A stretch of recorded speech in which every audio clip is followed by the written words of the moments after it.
شام کی کرنیں ڈوب چکی تھیں۔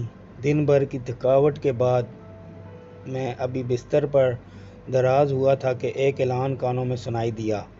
معزز مسافرین، ڈریم ورلڈ کا جہاز تیار ہو چکا ہے، تمام مسافر اپنی اپنی سیٹوں پر برجمان ہو جائیں۔ ڈریم لینڈ کے حسین نظاروں کو دیکھنا تھا، اس لیے جلد ہی تمام تر سوچوں کو چھوڑ کر میں حسین وادیوں کے سفر کو نکل پڑا۔ کچھ ہی لمحوں بعد سپنوں کی وادیوں میں کھو چکا تھا۔ 10 جون کی یہ حسین صبح تھی، یعنی میری 21ویں سالگرہ کا دن تھا۔ ویسے تو اس دن کی تیاریاں کافی دن سے عروج پر تھیں۔ 1 فٹ لمبے کیک کا آرڈر بھی دے دیا چکا تھا۔ مختلف اباب کے کارڈز اور گفٹ کا جم غفیر گھر کے ایک کونے میں جمع تھا۔ آج تو تقریب کا باقاعدہ آغاز ہونا تھا، اس لیے سویرے سے ہی دوستوں کا بندہ چکا تھا۔ میرے جانے والوں کی اتنی تعداد میں تو آج خوشی سے پھولے نہیں سما رہا تھا، ساتھ ساتھ فخر کا جن بھی سر پر سوار ہو چکا تھا۔ کیک کاٹا جا رہا تھا، تمام دوست باری باری اپنے طوائف کے ساتھ ساتھ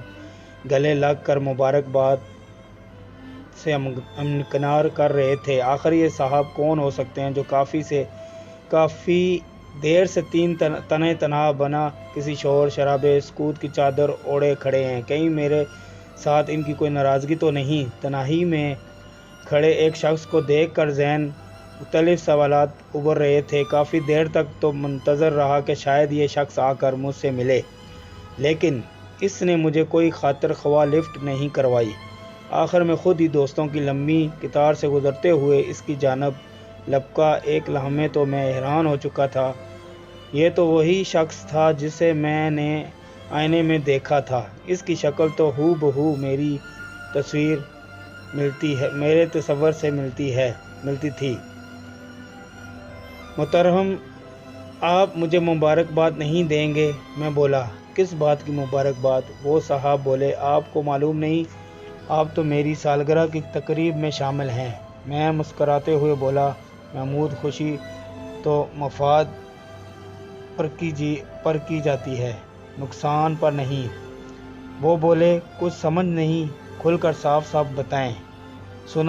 سننا ہی چاہتے ہو تو سنو۔ کیا تم اس بات پر خوشی بنا رہے ہو کہ تم 1 سال اور موت کے قریب چلے گئے؟ 21 برس کی زندگی تو محض تم نے گزار دی، لیکن اس میں تم نے کیا پایا؟ ان گزرے ہوئے سالوں میں تم نے ہمیشہ کی زندگی موت کے لیے کتنا ذخیرہ کیا ہے؟ وہاں تمہارے اعمال ہی تمہارے لیے زاد راہ ہوں گے۔ حقوق اللہ، حقوق العباد کی کتنی پاسداری کی تم نے؟ قبر کے لیے کتنی تیاری کی، جس کی طرف تمہارا ایک قدم جا رہا ہے؟ ضمیر کی صدا نے مجھے بیدار کر دیا تھا۔ یہ میرا ضمیر تھا جو مجھے للکار رہا تھا۔